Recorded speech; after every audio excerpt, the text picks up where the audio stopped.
Weight அதோட சிக்கு நான் கொடுத்துட்டேன். அதோட சிக்கு இந்த ரெண்டோடு இருக்குது, ஓரளவுக்கே இருக்குது, நல்லாவே இருக்குது. தெரியுதுங்களா, 2 சிக்கு இருக்குல்ல, உடச்சிருக்கு தெரியுங்களா, அது மட்டும் உடச்சிருச்சு. நம்மகிட்ட அந்த மயில் பூஜை ஒன்று தான் இருக்குது. அதனால் பார்த்தீங்கன்னா தீன் போட்டு சமாளிக்க முடியறது இல்லைங்க. புறா கற்பவை கற்ற பின் நிற்க அதற்கு தக. இதை நான் சொல்லல, யார் சொன்னாலும் உங்களுக்கே தெரியும். உங்களுக்கு தெரியுமான்னு முதல்ல சொல்லுங்க. ஹாய் வணக்கம், நான் உங்கள் எஸ்எஸ்கே தமிழால். எப்படி இருக்கீங்க? சந்தோஷமாக இருப்பேன் நினைக்கிறேன். அதே மாதிரி நானும் ரொம்ப சந்தோஷமாக இருக்கேன்னு சொல்லுவேன், ஆனால் சந்தோஷமாக தான் இருக்கேன். சரி, ஓகே. இன்றைக்கி என்னென்னு பார்த்தீங்கன்னா, நம்ம தோட்டத்தில் தான் இருக்கோம். நம்ம புறா வீடியோஸு அதேமாதிரி இந்த கோழி வீடியோஸ் எல்லாம் போடுறதே இல்லைங்கிற மாதிரி நம்மளோட குட்டி குட்டி ஃபேன்ஸ், நம்மளோட குட்டி நண்பர்கள், குட்டி குட்டி ஃபேமிலிஸ் எல்லாம் இருக்காங்க. நம்ம ஃபேமிலிஸு அவங்களாம் பார்த்திங்கன்னா ரெக்வஸ்ட்டில் கேட்டிருக்காங்க. ஆனால் என்னங்கண்ணா இந்த மாதிரி புறா வீடியோஸ்லாம் போடுறதே இல்லை அப்படிங்கிற மாதிரி கேட்டிருக்காங்க. சரி, ஓகே. புறா மற்றும் அப்புறம் கோழி இதை பற்றின எக்ஸ்ப்ளோர் பண்ண போகிறோம். ஆக்சுவலாக இந்த வீடியோ பார்த்திங்கன்னா புறா மற்றும் அப்புறம் கோழியை பற்றின வீடியோவாக தான் இருக்க போகுது. தொடர்ந்து பாருங்கள், இன்ட்ரெஸ்டிங்காக இருக்குன்னு நினைக்கிறேன். அதே மாதிரி இப்போது புறா பார்த்திங்கன்னா எக்கச்சக்கமான புறா ஆயிடுச்சுங்க. 1-2 இல்லை, ஏகப்பட்ட புறா இருக்குது. பட் இதை பார்த்திங்கன்னா இப்போது ஒயிட் புறாலாம் பார்த்திங்கன்னா சேல் ஆகிட்டே தான் இருக்குது. பட் அதை தவிர்த்து கலர் இல்லாத பிளாக்கு இந்த மாதிரியான ஒரு டிஃப்ரெண்ட்டான கலர்ஸ் எல்லாம் பார்த்திங்கன்னா சேல் ஆகிறதில்ல. ஒரு பார்த்திங்கன்னா ஃபஸ்ட்டு புறா அதுலேருந்து ஸ்டார்ட் பண்ணிக்கலாம். பார்த்திங்கன்னா அந்த ஒரு இயற்கை சூழ்ந்த இடத்துலையே வாழ்ந்துட்டு இருந்துட்டு ஒரு புதுசாக ஒரு இடத்துக்கு நம்ம போகிறோம் அப்படின்னா அந்த இடத்துல நம்ம இருக்கிறது கொஞ்சம் கஷ்டமாக தான் இருக்கும். ஏன்னா இந்த மாதிரி கோழி, புறா, அப்புறம் மாடு, ஆடு இந்த மாதிரியெல்லாம் வாழ்ந்துட்டு தென் இதுக்கடுத்து நம்ம சிட்டிக்குள்ளே போய் ஒரு 2 days 3 days இருக்கலாம். அதுக்கடுத்து நம்ம இருக்க முடியுமான்னு கேட்டிங்கன்னா இருக்கவே முடியாது. அது இந்த எப்படி சொல்ல, நான் இந்த தோட்டத்தில் இருக்காங்களே, தோட்டம் காடு இந்த மாதிரி வச்சுருக்கவங்களுக்கு மட்டும்தான் தெரியும். சரி, ஓகேங்க, வாங்க போயிட்டு நம்ம புறா கூண்டில் போயிட்டு எப்படி இருக்கு என்னன்ட்டு பார்க்கலாம் வாங்க. ஆக்சுவலாக புறா கூண்டு நான் ரீசெண்டாக எவ்வளோ சிக்கு பொறிச்சிருக்குது, எவ்வளோ இருக்குது இதுன்னு தெரியாது. ஃபுல்லாக க்ளீன் பண்ணணும்.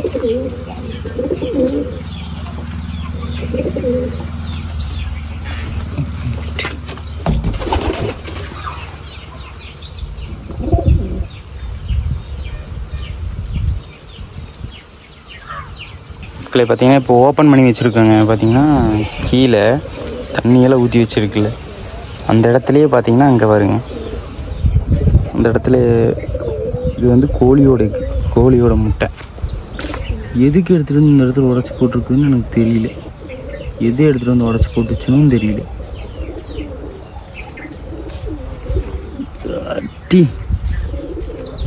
சரி, ஓகே. என்ன ரீசன், என்ன இது குறைச்சிக்குன்னு தெரியல. எதுவும் இல்லை, சேவல் கீழ் இந்த மாதிரி பட்டாக்கிட்டா இருந்துச்சுன்னா அந்த பட்டா தான் பார்த்திங்கன்னா உடைச்சிரும். அந்த குண்டில் தான் எக் வச்சுருக்கு அந்த பக்கம். சரி, வாங்க நம்ம புறா எவ்வளோ இருக்குது, புறா சிக்கு எவ்வளோ இருக்குதுன்னு பார்த்துட்டு அதுக்கடுத்து நான் அந்த கோழியோட டீட்டெயில்ஸ் நான் உங்களுக்கு சொல்கிறேன்.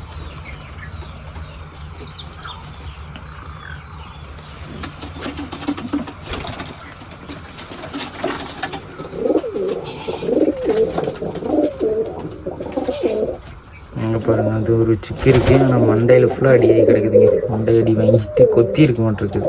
புறா பார்த்தீங்கன்னா கொத்தி இருக்க மாட்டிருக்குது.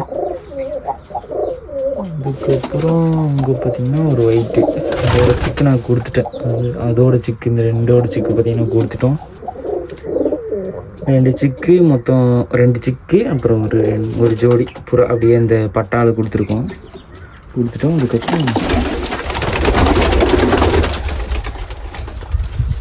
அதுக்கப்புறம் இப்போ பார்த்திங்கன்னா எவ்வளோ சிக்கு இருக்குது. சிக்கு யாராச்சும் வேணும் அப்படின்னாலும் எனக்கு இன்ஸ்டாகிராமில் டெக்ஸ்ட் போடுங்க, மெசேஜ் பண்ணுங்கள். புறான்னு ஸ்டார்ட் பண்ணி டெக்ஸ்ட் போடுங்க. ஏன்னா அப்போ தான் எனக்கு புரியும் புறா கேட்குறீங்க அப்படிங்கிறதுனால. ஆனால் எனக்கு புறா அப்படின்னு ஒரு டெக்ஸ்ட் போட்டு அதுக்கடுத்து உங்களோட டீட்டெயில்ஸ் எல்லாம் சொன்னீங்கன்னா அதுக்கப்புறம் நான் உங்களை காண்டாக்ட் பண்ணிப்பேன். சரி, வாங்க. இப்போ நான் எவ்வளோ சிக்கு இருக்குது அப்படிங்கிறத பற்றி நான் சொல்கிறேன். பட்டா எவ்வளோ இருக்குங்கிறதையும் சொல்கிறேன்.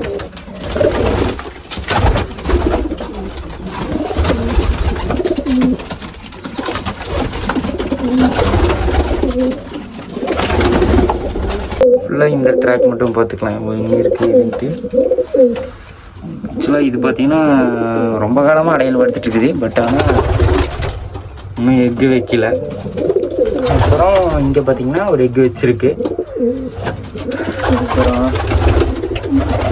இந்த ட்ராக்லலாம் இது இல்லை, மேலே இல்லை. அப்புறம் இதில் பார்த்திங்கன்னா இங்கே ஒரே ஒரு சிக்கு இருக்குது. ஒரே ஒரு சிக்கு மட்டும் இருக்குங்க. இங்கே பார்த்தீங்கன்னா ஒரு சிக்கு இருக்குங்க. அதுக்கடுத்து அவ்வளோ இந்த கூண்டில் எதுவுமே இல்லைங்க. கீழேயும் எதுவும் இல்லை. பட் இவ்வளோ பெரிய இதில் இப்படி இருக்கிறது கொஞ்சம் மன வருத்தமாக தான் இருக்குது. தென் இதுக்கடுத்து இது பார்த்தீங்கன்னா சிக்கு தாங்க. அது சிக்கு தான் அங்கே உள்ள இருக்கிறது. அப்புறம் கீழே இருக்கிறது இதெல்லாமே அடல்ட்டு. அப்புறம் இந்த ஆப்பிள் பாக்ஸில் பார்த்தீங்கன்னா இங்கே ஒரு 2 எக்கு வச்சுருக்கு. இது இப்போ தான் வச்சுருக்கோன்னு நினைக்கிறேன். 2 எக்கு வச்சுருக்கு. அப்புறம் இங்கே பார்த்தீங்கன்னா முட்டை வைக்கிறதுக்காக படுத்துட்ருக்குது. இங்கே பார்த்தீங்கன்னா 2 எக்கு இருக்குது. அப்புறம் இதுவும் 2 எக்கு வச்சு படுத்துருக்கு. இங்கேயும் 2 எக்கு வச்சு படுத்துருக்கு. இதுவும் 2 எக்கு வச்சுருக்கு. இது பார்த்தீங்கன்னா 2 சிக்கு இருக்குங்க. சிக்கு பார்த்தீங்கன்னா இருக்குது. சிக்கு ஓரளவுக்கு இருக்குது. இதெல்லாம் தீன் எடுத்து என்னன்னு தெரியல. ஆனால் இது நல்லா தீன் எடுத்துருக்குங்க. ஓரளவுக்கு இருக்குது. ஓரளவுக்கே இருக்குது. நல்லாவே இருக்குது. தென் அதுக்கடுத்து இங்கே 2 எக்கு வச்சுருக்கு. இங்கே பார்த்தீங்கன்னா கொஞ்சம் மண்டையடி வாங்கிடுச்சு புறா. புறாவோட சிக்கு. புறா இல்லை சிக்கு, தெரியுதுங்களா? 2 சிக்கு இருக்குல்ல. 2 சிக்கில் பார்த்தீங்கன்னா ஒரு சிக்குக்கு தலையெல்லாம் அடியாயிருச்சுங்க. அடியாயிருச்சுன்னா கொத்திருச்சுங்க. கீழே வந்து கோரங்காட்டி கொத்திருச்சு. அப்புறம் இந்த மூனையில் பார்த்தீங்கன்னா ஒரு 2 எக்கு வச்சுருக்கு. ஃபுல்லாக சுத்தம் பண்ணோம். அதெல்லாம் வேஸ்ட் எக்குங்க.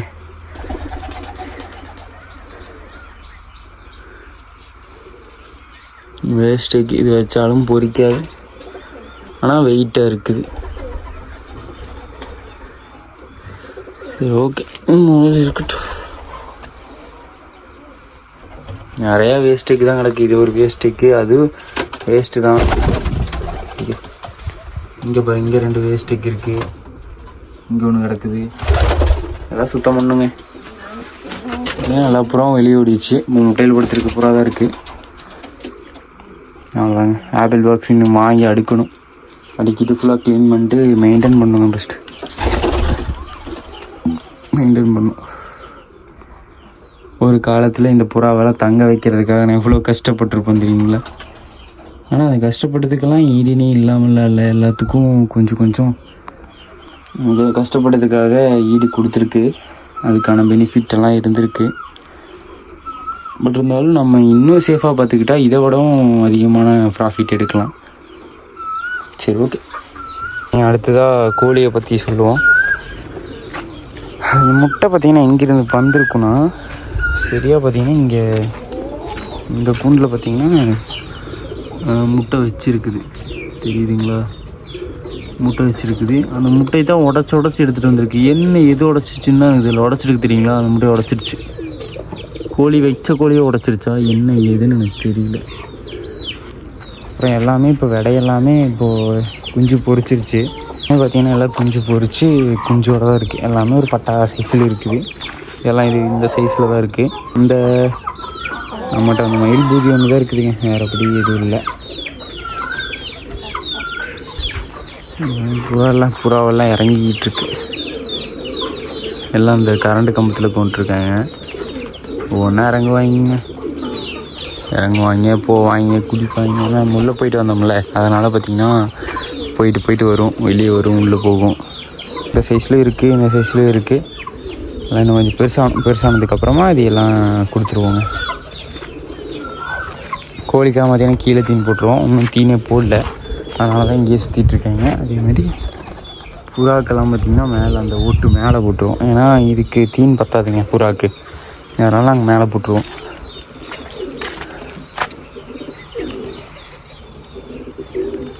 காக்காயை மட்டும் நம்பவே கூடாதுங்க, தூக்கிட்டு போயிடும். கூண்டுக்குள்ளே மட்டும் பூந்து பழகிடுச்சுன்னா அப்புறம் அவ்வளோதான், பூந்துக்கிட்டே தான் இருக்கும். மக்களை பார்த்தீங்கன்னா இப்போது இந்த ஒரு கொஞ்ச காலமாகவே மழை வரும்னு தான் நினச்சிட்டு இருக்காங்க. பட் மழை வர்றது மாதிரி தெரில. ஆனால் சரியான வெயில் அடிக்குது. இந்த மாதிரி வெயில் காலத்துலலாம் தண்ணிங்கிறது ரொம்ப இம்பார்ட்டன்ட். புறா ஆகட்டும், கோழி ஆகட்டும், எல்லாத்துக்குமே. இது எங்கள் அம்மாவே என்ன தான் சொல்லிட்டுருக்குன்னா இப்போலாம் கோழியெல்லாம் விற்றுலாம்னு சொல்லிட்டுருக்கேன். நான் பட்டு கோழியெல்லாம் பார்த்திங்கன்னா ஒரு கிலோ 1.5 கிலோ சைஸ் தான் இருக்குது. 1.5 கிலோ பக்கம் தான் இருக்குது. அதெல்லாம் விற்றாலும் ப்ராஃபிட் இருக்காது. அதனால் நான் பார்த்திங்கன்னா அப்படியே தக்க வச்சுருக்கேன். அதே மாதிரி அதுக்கான தீனி போட்டு சமாளிக்க முடியறது இல்லைங்க. புறாவே பார்த்திங்கன்னா ஒரு 40-50 புறா இருக்குது. அதே மாதிரி கோழி பார்த்திங்கன்னா அதே மாதிரி ஒரு 30 கோழி பக்கம் இருக்குங்க. குஞ்செல்லாம் சேர்த்துனோம்னா ஒரு 40 இருக்குங்க. ஆனால் இதை மெயின்டைன் பண்ணுறதுங்கிறது ரொம்ப கஷ்டமாக இருக்குது. பட் இன்றைக்கி நான் வீட்டில் இருக்கேன் அப்படிங்கும்போது நான் இதை பார்க்குறேன், வீடியோஸ் எடுக்கிறேன், அந்த மாதிரி இருக்குது. பட் ஆனால் நான் வேலைக்கு போயிட்டேன் அப்படின்னா வேலைக்கு போயிடுறேன், இல்லை எங்கேயாச்சும் ஷூட்டுக்கு போயிடுறோம். அந்த மாதிரி இருக்கும்போது இந்த கோழி ஒரு ஆளே பார்க்குறது ரொம்ப கஷ்டம். ஏன்னா மாடு இருக்குது, ஆடு இருக்குது. இதெல்லாம் இருக்க போக பார்க்க முடியாது. அதனால தான் இப்போ சொல்கிறது. தென் உங்களுக்கு பார்த்திங்கன்னா புறா வேணும் அப்படிங்கிற பட்சத்தில் புறா வளர்த்தணும் நண்பா. நான் பார்த்திங்கன்னா புறா எப்படி சிக்கா கொடுத்தீங்கனாலும் ஓகே, இல்லை பட்டாவா வேணும் அப்படின்னாலும் ஏன்னா பார்த்திங்கன்னா இன்ஸ்டாகிராமில் SSK தமிழா தான் இன்ஸ்டாகிராம் ஐடி. தென் அதுக்கு பார்த்திங்கன்னா நீங்கள் ஒரு டெக்ஸ்ட் போடுங்க, புறா அல்லது இல்லைனா கோழி வேணும் அப்படிங்கிற மாதிரி இருந்துச்சுன்னா டெக்ஸ்ட் போடுங்க. கோழியெல்லாம் பார்த்திங்கன்னா நாட்டுக்கோழி தான். இந்த மாதிரி கிரிராஜா அப்புறம் கிராஸு இந்த மாதிரிலாம் கிடையாது. ஃபுல்லாக எல்லாமே நாட்டுக்கோழி தான். உங்களுக்கு பார்த்தீங்கன்னாலே தெரியும், எல்லாம் நாட்டுக்கோழி தாங்க. பார்த்திங்கன்னா நம்ம போன 2-3 சேவல்லாம் பார்த்திங்கன்னா நம்ம பசங்களுக்கு தான் விற்றுருக்கோம், வேறு யாருக்கும் விற்கல. நான் எங்கள் ரிலேட்டிவ் இந்த மாதிரி இருக்கிறவங்களுக்கு நான் கொடுக்க மாட்டேன். நம்மளோட பசங்க கேட்டாங்கன்னா அவங்களுக்குலாம் கொடுத்துருவோம். தென் நீங்களும் பார்த்திங்கன்னா புறா வேணும் அப்படின்னாலும் சரி, புறா சிக்கு வேணும், இல்லை சமைக்கிறதுக்காக வேணும் அப்படின்னு கேட்டிங்கனாலும் ஒன்றும் பிரச்சனை இல்லை. ஏன்னா சமைச்சு சாப்பிட்றதுங்கிறது அது ஒரு உடம்புக்கு நல்லது அப்படிங்கிற மாதிரி டாக்டர் சொல்லியிருக்காங்க. அதனால் நிறைய பேர் அந்த மாதிரி வாங்கிட்டு போகிறாங்க. அதனால நான் சொல்கிறேன், உங்களுக்கு அப்படி வேணுனாலும் எனக்கு கான்டெக்ட் பண்ணுங்கள் இன்ஸ்டாகிராமில்.